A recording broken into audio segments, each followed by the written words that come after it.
Welcome to Strip Cover Lit. I'm Dalton Gentry, and I am here today for a small $5 haul.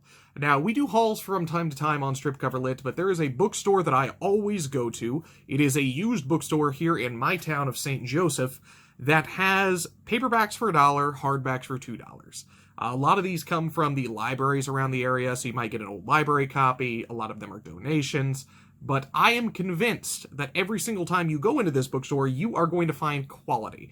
And I think I did that today. I have 5 books here. I spent $5, and I think it's a damn fine little haul, if I say so myself. So let's dive right in here. Let's talk a little bit about these books, and let's go over what my $5 has purchased for me. First and foremost, Gaston Leroux, The Phantom of the Opera. Now, I have never read this particular text here, but I am a huge musical theater fan, and therefore The Phantom of the Opera, that is like the bread and butter of Broadway theater as of the last 20, 30 years, I don't know. So I absolutely jumped on this. I think it would be an interesting read, just to say. But Gaston Leroux is definitely a major author here. And I think it would be an interesting read to actually kind of dig into because, let's be honest, it's going to be different from the musical. Point in case, if you've ever seen Wicked and read Wicked by Gregory Maguire, definitely going to be some different things going on there. But this is the original text of Phantom of the Opera. I spent $1 on this, so this would be something I'd really like to get through one day. I'm not sure if I have any plans immediately to get into this, but let's see. First edition published 1987. That doesn't seem right to me, but whatever, that's what it says in here. Phantom of the Opera, book number 1. Number 2, I can never pass one of these up. If this is in the bookstore, it's going to be coming home with me, especially for $1, because these are amazingly valuable. You are going to get more than your money's worth out of this.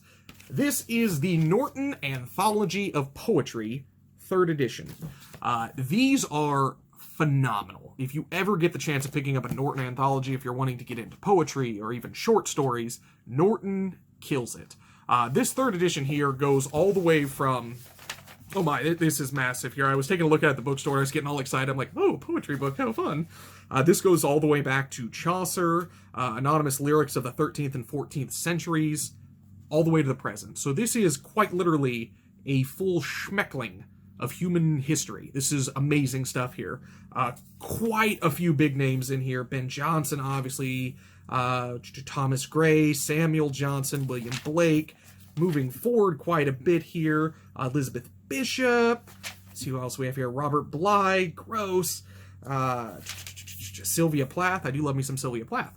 But we do a lot of poetry readings on Strip Cover Lit, and I read a fair amount of poetry in my own time. I think poetry is a bit of a lost art. Not a lot of people read it as they used to, and that's a damn shame.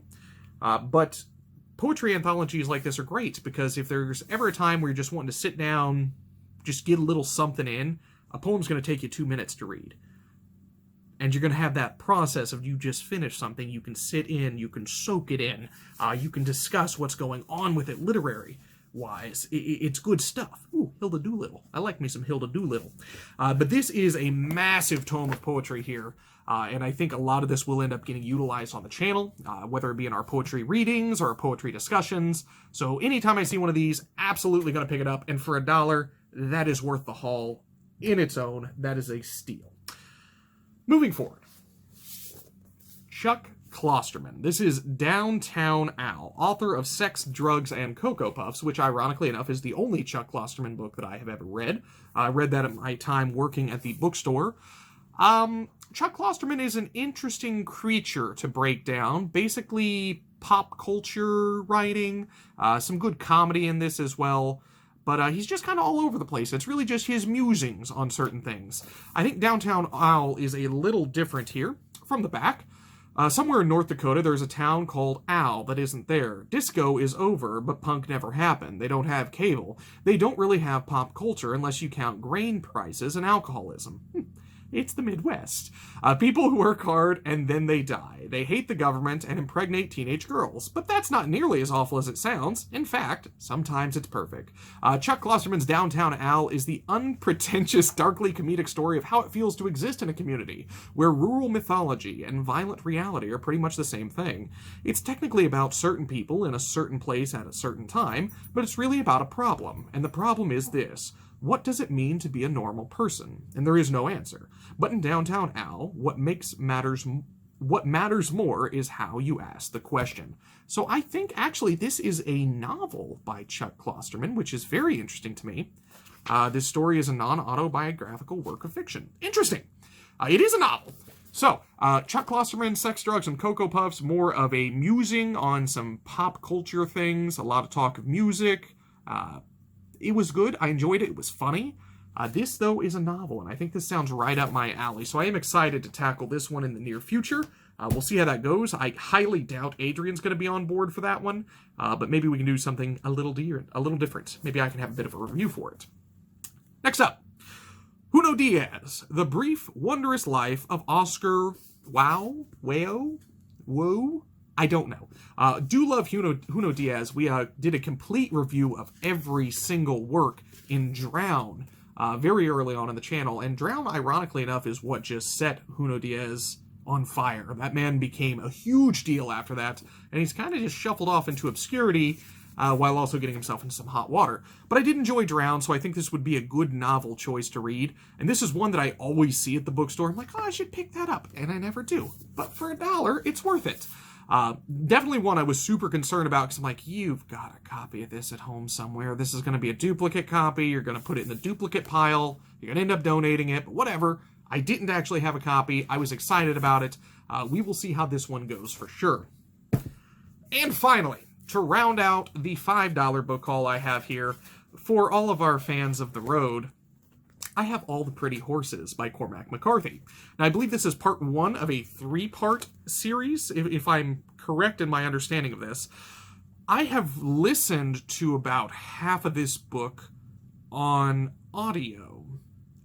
I'm not an audiobook fan, but about once a year, I'm like, you know what would be great? Audiobooks. You could get so much done. You could clean the house, you could walk around and sing songs and listen to books. And I usually will make it about halfway through the book. I'm like, I can't do this. This is terrible. So I actually picked up the copy here of All the Pretty Horses. I would like to actually read through this. I didn't mind the book so much as I was listening to it. I would like to read it to get a better feel for it.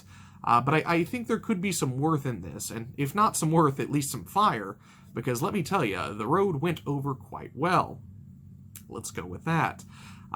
Cormac McCarthy, definitely an interesting author. This is a National Book Award winner. A lot of people really love McCarthy. A lot of people really love The Road. I'm not entirely sold just yet.